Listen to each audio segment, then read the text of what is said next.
Everybody,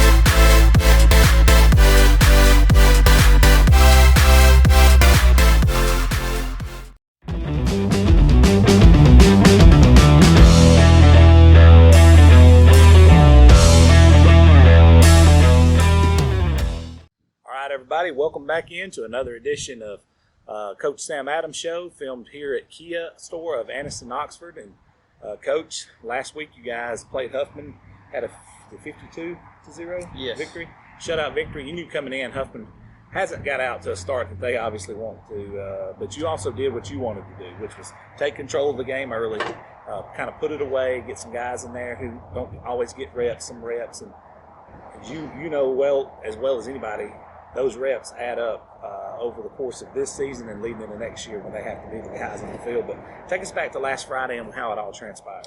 Yeah, we did start off pretty quick. Got a score on our first drive, and really played solid the whole game on defense. It didn't really give them a lot of room for hope. And we didn't quite play as clean as I would like to, but we did have one turnover in there in the first half when we had kind of a miscue in the backfield and fumbled a ball. But outside of that, I was happy with the way the guys played, and it was a homecoming week, and there's always tons of extracurricular stuff that goes along with that, and so we're able to kind of balance the fun of being a kid during homecoming week with the football part of it, and played a good game Friday night.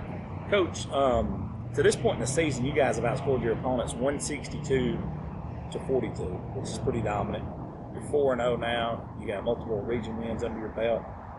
You're playing a perennial power coming up in Pinson, and you got to travel there. But before we talk about that game and the challenges it's going to bring, kind of reflect back about where you think this team is this far into the season. It's pretty dominant looking on paper. Yeah, it has been. We've played kind of a wide variety of teams, and we feel like we've probably played against two playoff teams. We feel like McAdory will probably get in there, and Huntsville will be in there. Shades Valley will definitely have a shot to get in there, depending on how the rest of the season works out for them. Possibly three playoff teams that we've played already. I like where we are. We're still a work in progress. I do feel like we're better after week 4 than we were, going into the first game of the season, which is, what you're looking for. You want to have constant improvement, and we're going to need to continue to improve to, challenge for a region championship and home field advantage. And we got lots of tough games still ahead of us. There ain't no doubt about it. That region you're in, Coach, there's no time off. I mean, each week presents another challenge where if you don't play your A game, you could lose. You've been doing this a long time. Where does this Oxford team rank along some of your other ones as a head coach? Well, from the talent level and everything. I think just coming out of the gate the way that we have, it would be, this would be my, I think, 10th year as a head coach. It'd be in the top 2, maybe 3. Back in 16 at Hillcrest, we won our first 11 games of the year, and then get bounced in the playoffs. That team was ranked number 1 in the state at one point in the year, and we also had a team that went to the semifinals. And it would be up there right around those other 2 teams. Staying alive. It is. Yeah, well, we've got a good, talented group of kids. We got a group of kids that really understand what it means to play for each other, and they're able to take the things that they did positively and keep it in a good perspective and understand that we still have a long way to go. Now, the reason I ask you that, I wanted to ask you this: where is this team at as opposed to last year's team at this point? To me, obviously the guys are a year older. They got another year under the system, and it seems like those teachings that you did last year and early this year are starting to click for them. I would like to think so. Yeah, I think this time last year we were sitting at 3-1, which quickly turned into 3-3 after the next 2 weeks of the regular season. So I think we're a lot more consistent with our preparation with this group. I think our just overall maturity level on the team is way higher. I think they really understand why we do the things that we do now. The groups we had in the past, they've gone out and done all the things that we ask them to do, but I don't know if they really understood the reasoning behind it all the time. And I feel like this group really understands the why behind it and behind the way that we prepare and all the things that we expect of them day in and day out throughout the week, really throughout the year round. We have good leadership on the team, but it's easy to have good leadership when you're 4-0. So we'll be tested at some point, and that'll be a test of our leadership as well.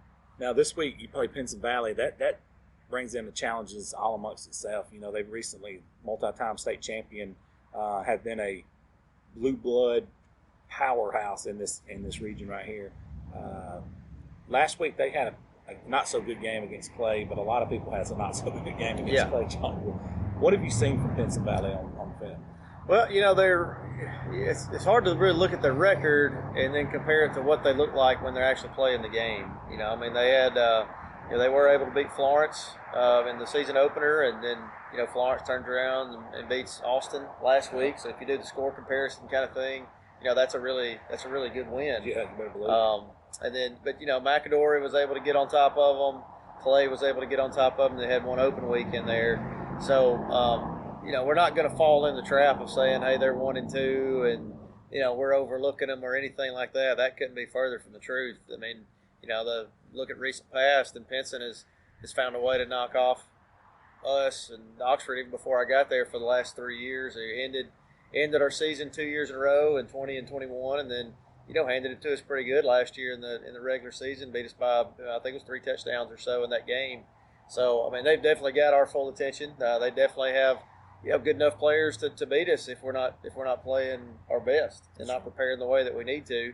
I would say that they're better than their record looks at this point in the year for sure. There ain't no doubt about it. Anytime Mr. Turner's a principal somewhere, there's usually got good football program. Yeah. Everywhere he goes. That's right. And not only football, it's every sport. That's right. That's amazing how that works. Yeah.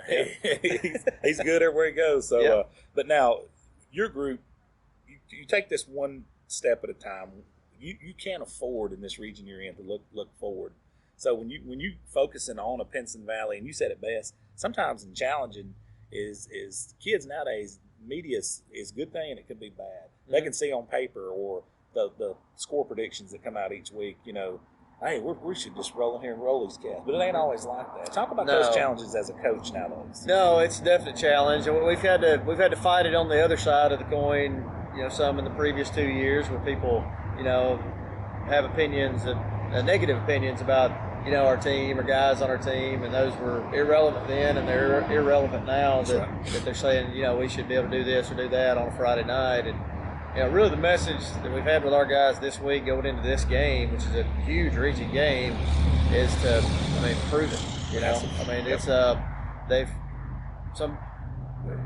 It seems to be that we're trending upward.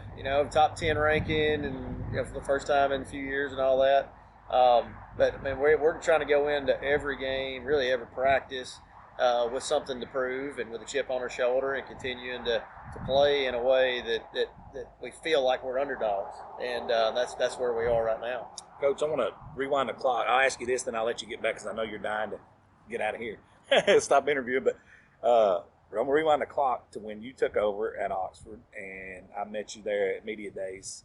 And you had guys. I think they had 26 guys graduate off that team, or somewhere in that range. Trey Higgins' class and those guys. And then I don't know how many guys transferred out, 10, 12, whatever. But the number one thing I always respect about you since day one, you said, "Hey, the guys that's here is the ones that we need." Yeah. You make no excuses. You say, "Hey, you want to stay here?" And the guys that's here, we still got good football players here. I remember that speech, and it resonated in my head. So you take from that moment right there when you graduated 26 and more than 10 transferred out. You didn't make an excuse. You went and won the region, all right? Then you flip. Now we're sitting on a $20+ million athletic facility. You're ranked in the top 10 again. You're 4-0. You're beating your opponents 162-42.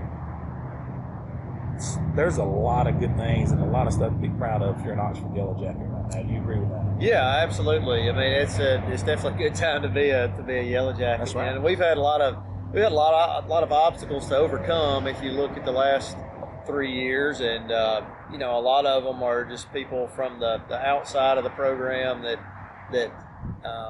people shouldn't put faith in or shouldn't put belief in what other people say. But sometimes idiots can convince other people that they're right. That's right. We kind of had that happen a little bit. I taught my wife into marrying me. That's right, I understand. Yeah, me too. So, that has happened at some point in our recent past here, and but I'm very convicted, very confident in like the way that a program should be run. There's definitely more than one way to do it, but I mean it's been proven time in and time out that the recipe that we follow here as a program has always won everywhere it's been. It's always going to win. That's right. And there's always ups and downs along the way. That's going to happen no matter who you are and where you are. But not one time have we wavered off of the things that we believe in and the things that build winning football programs. And I think we're hopefully starting to see that kind of come to fruition. And I'm just excited to see what happens next. Coach, I love it. We've been here every step of the way. God willing, we have, and we will continue to be. So until you get that first of many blue maps here at Oxford, Alabama. Yeah, that's the goal, right? That's right. Coach, I appreciate you sitting in with us, and this has been another edition of the Coach Sam Adams Show, brought to you by Kia of Anniston, Oxford. If you're in the business of looking to get a new car, this is the place to come be. Come check these guys out here on the Motor Mile here in Anniston, Alabama. We'll be back next week with another edition of the Coach Sam Adams Show. Take it easy.